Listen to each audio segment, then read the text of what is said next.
Welcome back mga kaaldab.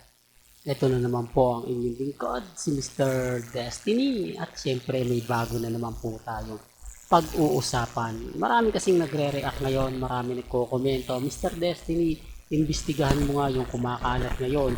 At totoo nga po ba na magkakasama ang mga kaibigan ni Richard Paul Gerson sa kanyang McDo? Ito yung ebidensya at resibo mga kaaldab, na totoo nga po na magkakasama ang mga kaibigan ni Alden Richards. Ito po yung kumbaga best friend talaga niya. Walang iba kundi sila Christopher Martin, diba? At yung asawa ni Medina, mga kaaldab, ni Candy Medina. Ito yung mga bagay-bagay nga po na yung issue hindi nawawala. Buti na lang nga po ay may asawa na si Winwin Marquez at si Alden Richards at nakapokus siya kay Winwin Marquez, kasi kung dito po siya nakadikit kay Bea Benene, pinagpepiestahan, although pinagpepiestahan na po itong photos na to. Hindi ko alam kung bakit mga kaaldab, na bakit daw po sa laging mga party sa mga Stardust Makati naiispatan at nakikita na nga po daw nila si Bea Benene, mga kaaldab. Siyempre close friend At re-remind ko lang po sa inyo, yung issue na yan, pinapaingay na naman. Di po ba? Yan ang sinasabi ko mga kaaldab. Alam nyo, sa totoo lang po mga kaaldab, kawawa talaga si Richard Paul Gerson. Kasi lahat po ng madikit kay Richard Paul Gerson, nagagawa ng mga issue. Baka may issue na naman na ikakasal na. O yung tinatawag ninyang bebe, si Bea Benene. Di po ba? Sinasabi ko lang po ito para lang po sa kaalaman ng lahat, sa mga taong dumadaan at sa mga taong bumibisita. Alam nyo naman po dito sa channel ni Mr. Destiny, napakarami po nating naiimbestigahan, napakarami po natin nalalaman. Kaya nga po, affected sila sa mga sinasabi ko, inis sila sa mga pinapaliwanag ko. Ramdam ko naman po yun yung mga pahayag at komento. Ramdam ko kung papaano, kung ano-ano po yung mga sinasabi nila, pinapaliwanag nila, okay lang. Kasi alam naman po natin ang buong istorya. Alam naman po natin ang buong kwento. At sa mga hindi po nakakakilala kay Bea Benene, iglesia po ito. At ang boyfriend niya po, isa ring iglesia.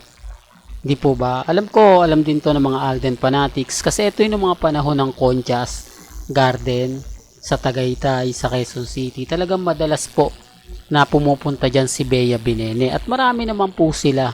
Although yung Stardust Makati ni Alden, talagang papasyalan yan. Kasi alam nyo naman po sa Makati, di po ba? Talagang pasyalan po yan ng mga celebrity.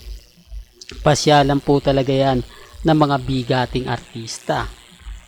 Sinasabi ko lang po ito para lang po klaro. Sinasabi ko lang po ito para lang po sa mga taong dumadaan at bumibisita po sa channel ni Mr. Destiny. Sa ngayon, kampante lang po ako. Sa ngayon, masaya po ako. Pero okay lang po yan. Kasi, kumbaga kahit po idikit nila si Bea Benene, normal lang po yan. Di po ba? Kaya nga po ngayon, nagpaparamdam na si Sanya Lopez. Baka bukas sa Makalawa, si Sanya Lopez naman po pinagpepiestahan. Di po ba? Sinasabi ko lang po ito para lang klaro. Pero bago natin ituloy, itong magandang update natin.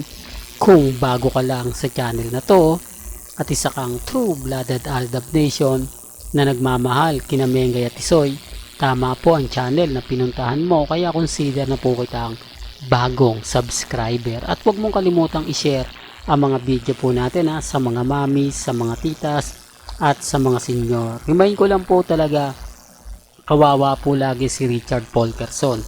Di po ba? Bukas sa Makalawa, magre-react na naman po yung mga Katden fans. Sasabihin nila, ayan ang sinasabi ko masyadong ganito, masyadong ganon, babaero, etc. etc. Kapag wala naman pong naliling kay Alden, sasabihin bakla. Sasabihin na, naku, wag niyong papatulan yan, kasi sila is yan, mas gusto niya yung lalaki. Di po ba? Well, alam ko naman po na babasa ninyo yan sa Instagram, sa Twitter, sa Facebook. Pero ngayon, si Richard Paul Gerson yung maingay Si Richard Paul Gerson yung pinag-uusapan. Si Catherine, tahimik lang. Dahil totoo naman po mga kaaldab, na kapag hindi magkasama o walang issue walang video si Alden at si Catherine. Tahimik lang po talaga. Halata nyo kung sino yung nagmamaneobra.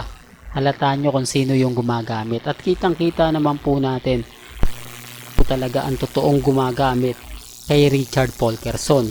Alam naman po natin na si Alden Richards tahimik lang yan. Kahit si sinong babae ang i-issue yan, hindi po yan magsasalita, hindi po yan magre-react. Di po ba? Ganyan naman po talaga kabait si Richard Polkerson. Kahit napakarami pong pambabas ang gawin nila, never po na nagpapatalo o never po na nagre-react si Alden. Di po ba? Sinasabi ko lang po yung totoo. Nakaibigan lang po talaga ni Richard Polkerson si Bea Binene. Hanggang dito na lang po ang ating latest updates. Kaya kung gusto nyo pa po ng pinaka-latest at sariwang update, abay tumutok lang po kayo dito po sa channel ni Mr. Destiny para updated po kayo sa mga bago at sa mga latest na i-upload po natin maya-maya lang. Hanggang sa muli, salamat po sa panonood at pakikinig.